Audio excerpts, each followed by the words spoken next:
अभी इस उद्घाटन समारोह में आप सब लोग उपस्थित हैं।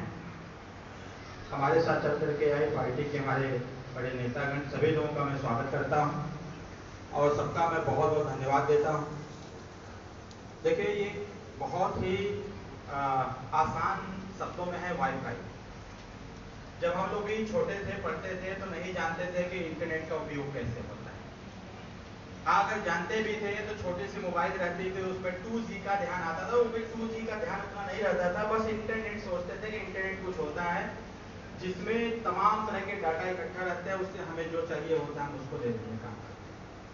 लेकिन जिस प्रकार से वर्तमान सरकार, एनडीए की सरकार, माननीय मोदी जी ने पूरी तत्परता के साथ पूरे देश के एक एक जन को विश्वास दिलाने का प्रयास किया कि हम इस देश को डिजिटल इंडिया बनाने का काम करें। और डिजिटल इंडिया बनाने के लिए सबसे पहले उन्होंने कैशलेस का जो एक स्कीम चलाया कि कैशलेस कैसे देश होगा, उस पर मैं भी कल गया था मंदिर। कल गणेश चतुर्दशी था। कल मैं मंदिर गया था, तो मैं मंदिर में दर्शन करके मैं निकल रहा था, तब तक दो लड़कियां आई और मंदिर के सामने भीख मांगने वाले बैठे थे। मेरे पास कैश था, मैंने कैश दे दिया, लेकिन उस बच्ची ने कहा कि मंत्री जी आप पैसा दे रहे हैं इन लोगों को और हम लोग कैसे देंगे।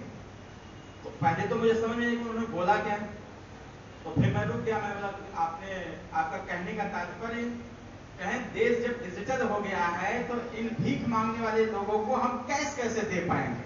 मुझे बड़ा अच्छा लगा कि कहीं न कहीं ये मन मानसिकता लोगों के दिल और दिमाग में है कि कैशलेस हम व्यवस्था बनाने का प्रयास हमारी सरकार कर रही है।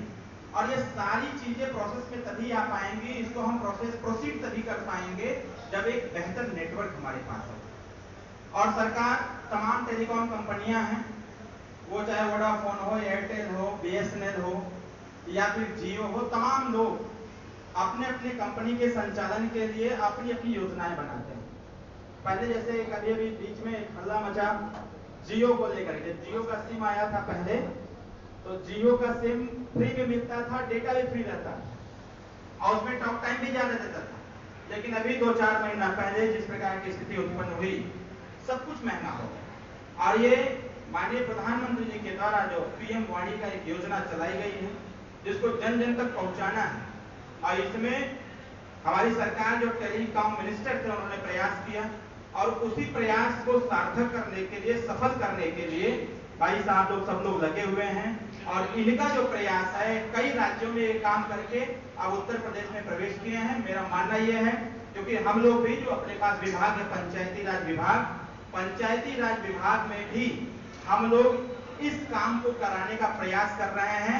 जिस प्रकार से 112 नंबर है, अब 112 नंबर की जो गाड़ियां घूम रही हैं, 112 नंबर की गाड़ियों के ऊपर आप देखेंगे कि हाईटेक कैमरा लगा हुआ है।